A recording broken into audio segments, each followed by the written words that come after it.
All right. Good afternoon. Good afternoon. It is a Monday and another episode of Harris County Domestic Violence Coordinating Council Connects, HCDVCC Connects. I'm Keisha Jenkins, and I'm the training director with the Harris County Domestic Violence Coordinating Council.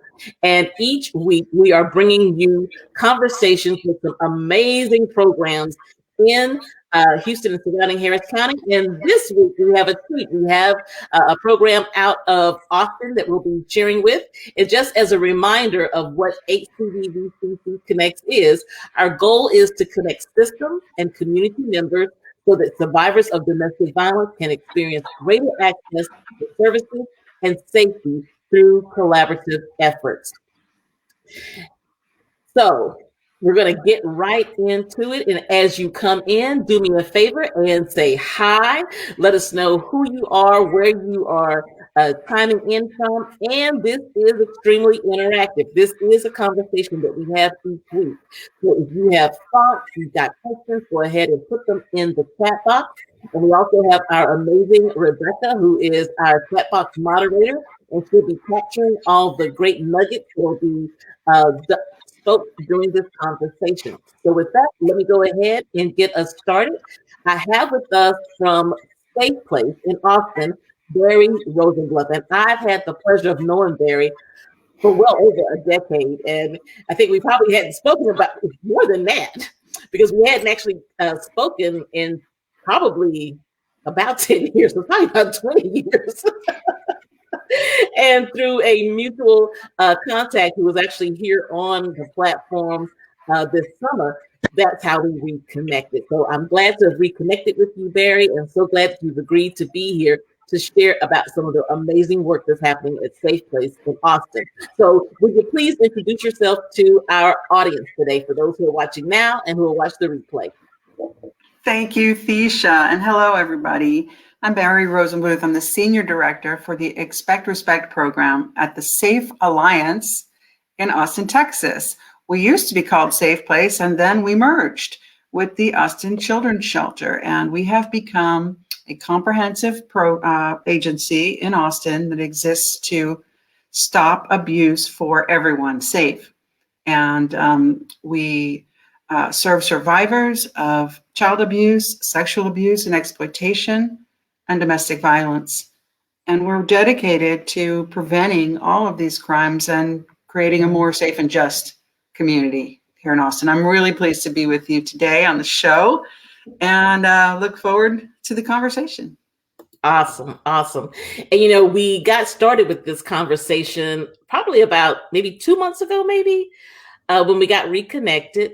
And the conversation was around how domestic violence impacts children and youth, and how we really need to focus on what is happening to children and youth who are witnessing domestic violence.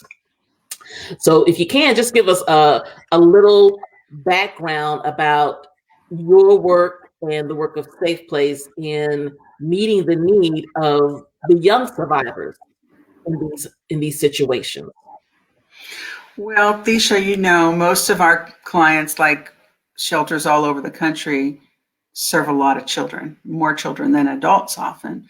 We have children on site in our emergency shelter, also a residential foster care site where children can live in an emergency shelter, transitional and independent living, as well as a teen parent program.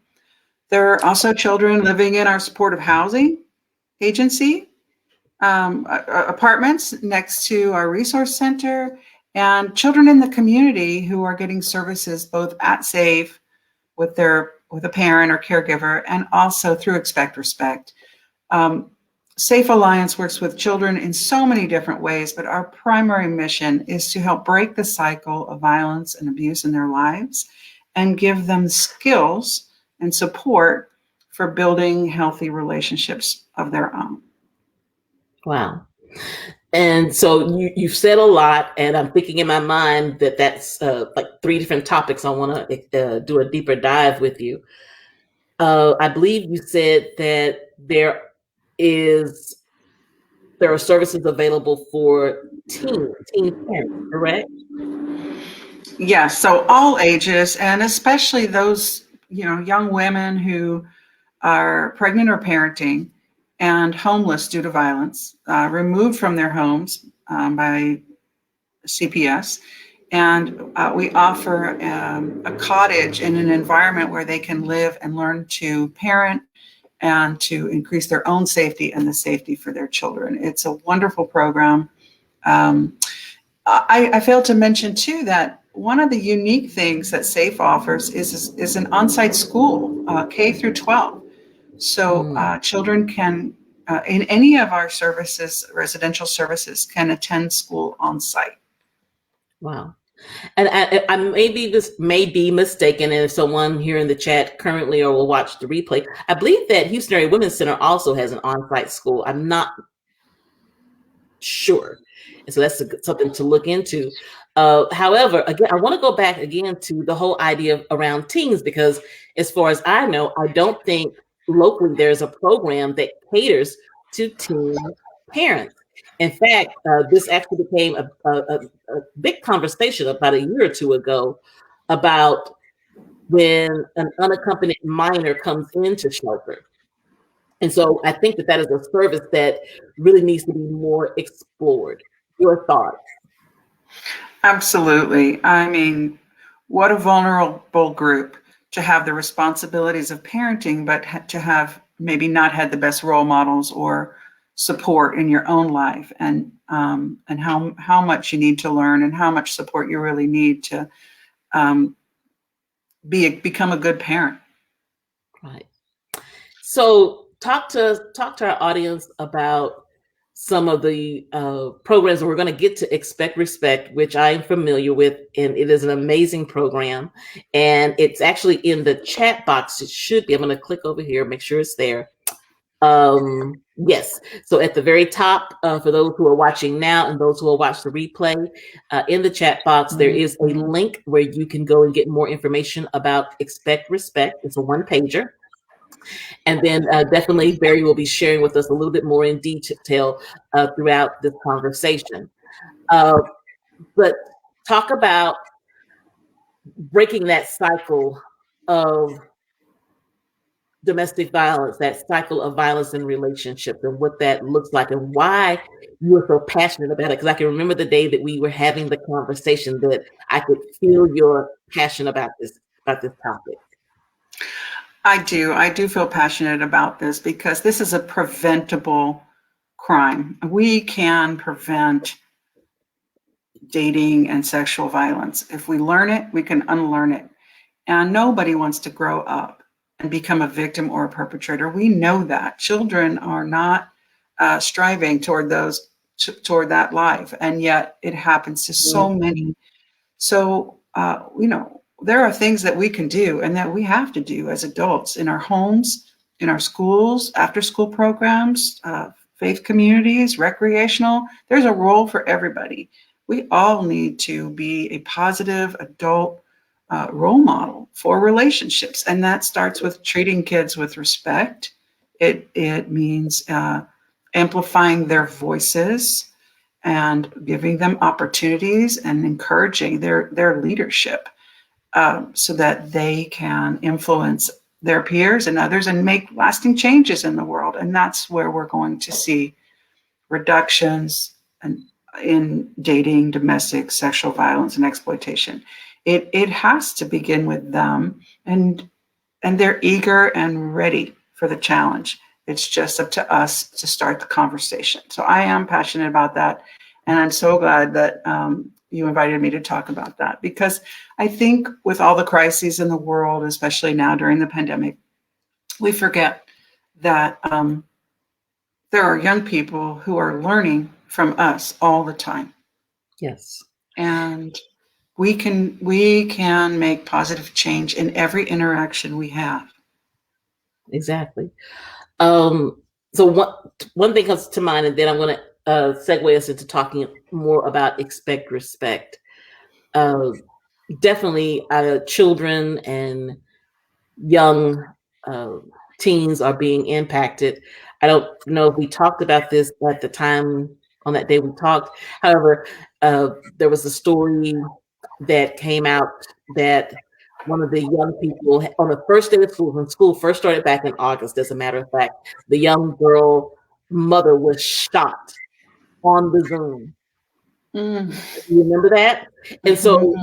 not only is this child impacted, she lost her mom as a result of domestic violence. Mm. Oh, there's a whole classroom of children who witnessed her mother's murder. So it's not even just the children in that household. And my thought is, I think a lot of times when it comes to um, talking about domestic violence and talking about the children and talking about everyone who's impacted by it, that people tend to shy away because it's like, well, that's not in my house. Well, what we know is that when those children go into that physical school building, that they carry those effects with them. And then definitely because of our current pandemic, that again, these are children who paid witness to this violent act that was probably happening in this home for a very long time. And it culminated in this mother being gunned down in her own home. So uh, tell us about expect respect and how expect respect is being used as a tool to break that generational violence and even as a prevention tool, maybe for those who may not be witnessing it in the home. Yes. So we know children are coming to school, whether that's virtually or in person, having witnessed and experienced horrific abuse. Not all as tragic as that situation you just described, but there is a continuum of abuse that happens in homes that children experience daily. And they're coming to school with that. It makes it hard to learn. It makes it hard to uh, have well-being. You're anxious, you're afraid of going home, you're replaying what happened. There's trauma that comes from witnessing, experiencing, knowing someone in your home is being hurt or being hurt yourself. And although we don't want to repeat these behaviors, that's what often happens. Children who are exposed to violence may repeat those behaviors in their peer and then in their dating relationships. They're struggling. They're struggling with how to express their feelings. They don't have the words to communicate what they need. They are under stress. They may not be sleeping or eating well. And schools can be more responsive to these children without waiting for them to act out and hurt someone else, but looking for children who are socially isolated, who don't make friends easily, maybe who are bullied or mistreated by their peers. These are indicators that a child needs help, and we should always explore what they're experiencing at home as well as what they're experiencing at school. And when we find those kids, and they exist in every classroom, Yes. we need to be able to offer something to support them, to build their resilience so that they can focus on school and peers and relationships and all the things that developmentally they need to be doing. Right, right. So share with us about expect respect and how expect respect plays a role in all of that. Okay. So we started about 30 years ago by offering a support group in one school. And that was for some girls who had been in abusive relationships. There was a school counselor there who knew the girls had confided in her, and she reached out to us at the time, and we started a support group. Once that group was available, more students came forward. And then once that group took off, other school counselors began to ask, can we have a group? Can we have a group for boys? Because it's not enough to just work with the girls, or, we need to be working with everybody. So over the years, we've continued to grow the support group intervention, which is really the core component of Expect Respect. It reaches out to kids who have risk factors, such as exposure to violence, at home, domestic violence, peer relationship problems, bullying, harassment, or even just children who are growing up with other adversities in the home or in the community and need a little extra support, skill building for healthy relationships. So the support groups meet once a week, either in person and now virtually. Mm-hmm. And the maybe 6 or 8 students in a group. We do this actually 3rd grade through 12th grade for support groups. We've developed curriculum. The secondary curriculum has been evaluated rigorously and has shown some effectiveness for reducing both perpetration and victimization. But the real value of the groups is that students can let their guard down, realize they're not alone, and talk about what's important and what matters in their lives at the moment and support each other, feel what a healthy relationship looks like, actually feel it in the group, and then take those expectations outside. And I have to say that's what happens. In the best case scenario, you feel supported, you learn how to support others, and then moving forward, relationships should look and feel safe and respectful and fun, and a place where you can trust that someone is not going to hurt you intentionally. Awesome. I want to invite definitely those of you who are watching with us live that if you have ideas or thoughts, to go ahead and put those in the chat box. If you have questions for Barri, please feel free. And if you are a parent or a service provider, let us know if the school that maybe your child attends, if they are having access to this type of programming. If you are a service provider from one of the local crisis centers, let us know what work you're continuing to do, especially during this pandemic where we are still on some level of social distancing and quarantining. I just want to know what's happening in our community. And I want to then turn it back over to you, Barri. You said something important about helping young people to be able to identify what a healthy relationship looks like. And so you and I, we go way back, and I think we've both been engaged in the primary prevention work that has been occurring throughout Texas. And I can remember developing a primary prevention program and then taking that primary prevention program and then working with adults, talking about healthy relationships. And it is amazing. And it should be amazing because even for myself, doing this work for 25 years has had me to shine a light on my past relationships and go, oh, you might didn't know what a healthy relationship was. So tell me what that experience has been like for the last 30 years doing Expect Respect, and why it's so important for people to understand what a healthy relationship is and how that can be used as a primary prevention tool. Absolutely.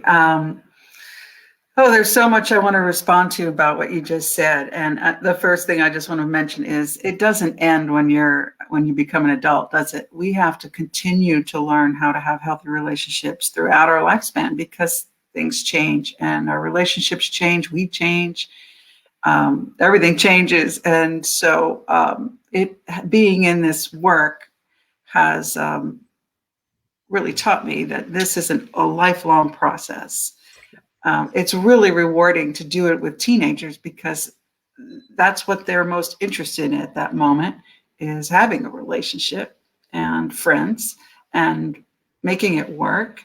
And I think that's why this program, this approach of working with youth around what are the skills needed to have a healthy relationship, and you can substitute healthy for any, you can substitute other words in there: good, positive, nonviolent, equitable, respectful, supportive. All of those things are what we consider healthy. But, that they're looking for that, and they need some adult guidance and peer support for it. So providing that opportunity to have conversations, to learn skills, to practice role play, explore their values. These are all the kinds of things we do in the support group.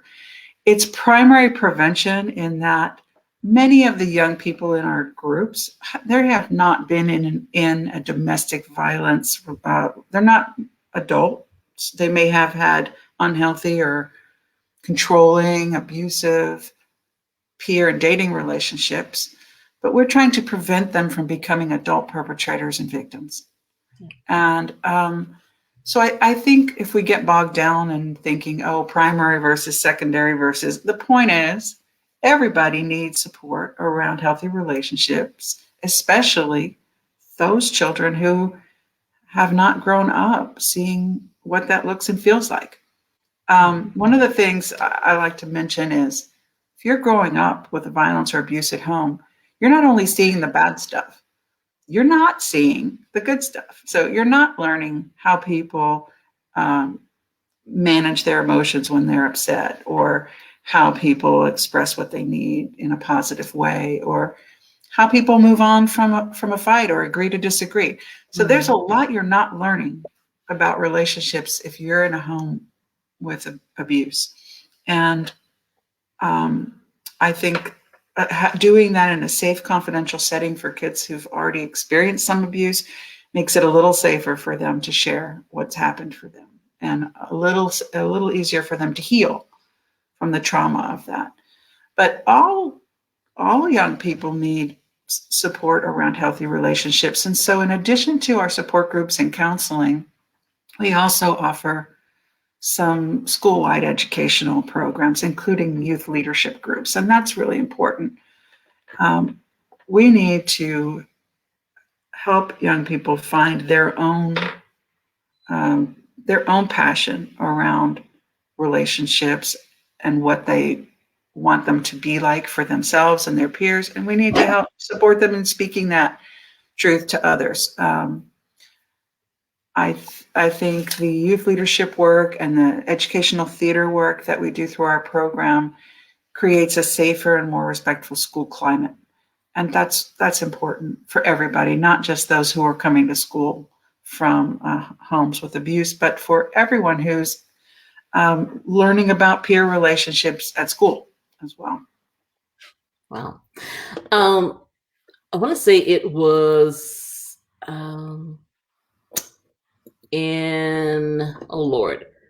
the teen dating violence bill, September 1st of 2011. Was it 2011? Has it been that long for the teen dating violence bill? I'll put the onus on me. Yeah, and I know that was one of the tools that I used when I was doing work in the schools, was to be able to get into the schools. And so I just want to make mention about the teen dating violence bill, and if that can go into our comments, that even today when I do training on domestic and dating violence, that there are still educators who are not aware of the teen dating violence bill. So for those who are watching now, if you are a parent, I want to give you the homework assignment of in the year of 2021, because I know there's a whole lot of things going on.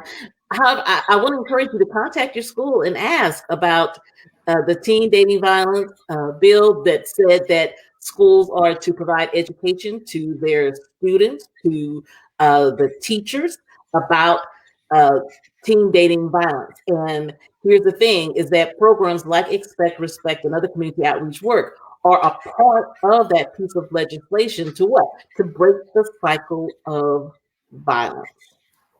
So I just always like to make sure that I put that information out there, because I'm still taken aback how many people that are actually in the education field that aren't aware of that piece of legislation, and that should be one of those best practices in schools, specifically middle school and high school. What came up for me, two last things as we get ready to start rounding out this conversation today, is, do you have a quick success story, just very brief, about the power of Expect, Respect, about the power of working with our young people to break that cycle? Thank you for asking. The successes are at so many different levels, right? Yes. So we have individual students who have come to the program because they were referred by a teacher or counselor who knew that they were struggling, or a coach. And they find their way to our Expect Respect counselor and come into the support group, and often feel like this is the first time that anyone that understands what they've been through. And that has been empowering for a lot of students. Many repeat the program from year to year. And I guess some of what I consider our greatest success stories are those that have come back to work for us in the role of the group facilitator. Really? Yeah, as well as when we have youth who go from the support group into a leadership group or into the educational theater program, and then become actor facilitators, where they are on stage going out to middle schools and performing for their peers. So those are just a few among the thousands of youth we've seen in many years, but and as long as the program has been around. But those are really exciting. The other successes, though, are at different levels. Like when we have a parent come up after a parent session and say, I grew up with domestic violence and I'm trying to break that cycle for my child. Or when we have a teacher who tells her class, during the presentation, I had an abusive relationship and that's why I wanted SAFE to come in today. Or so I think those are the social changes that make me most hopeful, because we're sharing, and we're saying it's not acceptable that this continues. We're going to stop it here and we're going to find an alternative. And I love that we have the law in Texas that you mentioned. Texas was one of the first states to pass that kind of a law. Many others have followed. I love that we have so many resources and materials now. You can visit our website, the SAFE Alliance, and find curriculum and handouts that you can download to talk to teens about relationships. You can Google anything online now, and there's videos to make this conversation easier. In fact, February is National Teen Dating Violence Awareness and Prevention Month. Yeah. And this is a good opportunity to do something, whether it's sharing a lesson, a link to a lesson online with students in your class, or having a conversation at the dinner table about what makes a healthy relationship, or any other number of ways. This is the month where people around the country are doing that. And we ask you to join us. And we have a list of events happening in February. You'll be able to access those on our website. And we have something coming up in Houston. Yes. Thanks to you making the connection. We are it'll be on our website probably by next week. However, mark your calendar, save the date, February 25th from 12 to 1:30. We are making available through Safe Place an online virtual workshop, and it is targeted towards those who are doing work with youth. So we want to encourage teachers, youth leaders, whether it's in the faith-based community-based, Girl Scouts of America, whatever the case may be, to join us. There'll be limited spaces available. However, it's an opportunity for you to see the work that is being done in schools to prevent the cycle of violence. And so we're very excited about that. The name of the presentation is Where's Your Line? Where's Your Line? And it's about helping our young people to be able to establish those healthy boundaries in relationships so that, again, we can break the cycle of violence. So thank you so much, Barry, for creating that connection so that we could bring that collaborative event to the Houston area. Thanks for having us, and thanks for having me today. Awesome. Now, so if we don't have any questions, I don't see any questions popping up in the chat box. But again, thank you for taking time out of your schedule to come and visit with us today and to share about the importance of breaking the cycle of violence and letting us know that it's possible, that it is possible to break the cycle of violence, and it's also possible to prevent future sexual and domestic violence simply by empowering our young people to be able to make healthier options, because what you're letting them know that there are healthier options. And I think that's the key, is that so many times people don't even think that there are healthier options. Because if I've never seen it, I can't even envision it. Right? Right. So awesome.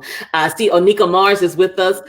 She is in Trinidad and Tobago, and she's doing some amazing work there through her organization, Women of Substance. So she is a regular. So thank you so much, Onika, for joining us. Jamie Wright, you are always here. Thank you so very much. And for everyone else that has joined us and that will join and watch the replay, again, the whole goal of HCDVCC is to connect our community partners, and we're even moving beyond the city of Houston and Harris County. And of course, we have that international connection with our own Miss Onika Mars, who's doing work. So we just want to make sure that people have information to be able to connect survivors to the resources that they need. So again, thank you so much for joining us. We're rounding out January, and we'll be moving into February. We've got some great lineup in school people. We've got some amazing people who will be coming in to speak with us. So make sure that you go and visit Harris County Domestic Violence Coordinating Council's website at hcdvcc.org. Also sign up for our weekly newsletter that we send out, because that also keeps you abreast of different activities. And the event that I mentioned, that is a collaboration with Safe Place, Where's Your Line, will be in that newsletter. So make sure you're getting that newsletter on a regular basis. We've got some other things coming up on next Wednesday, February 3rd. I am doing a teen dating violence virtual seminar, and that is open again to school counselors, because the first week of February is actually School Counselor Appreciation Week. So inviting school counselors, social workers to come out, and parents, and anyone who's doing work with youth to come out for that virtual workshop. And again, that will be next Wednesday, February 3rd, from 11:30 to 1. It's a lunch and learn. So get your lunch, get in front of your computer or your phone, laptop, iPad, whatever you got, and come and let's have a conversation about teen dating violence. So with that, do you have any final words that you'd like to say, Barry? Just thanks again, and appreciate you doing this. All right, awesome. Well, we're getting ready to log off. Barry, you stay there. I'll see you in the green room. And to the rest of you, you all have an amazing last week of January. All right, see you next Monday.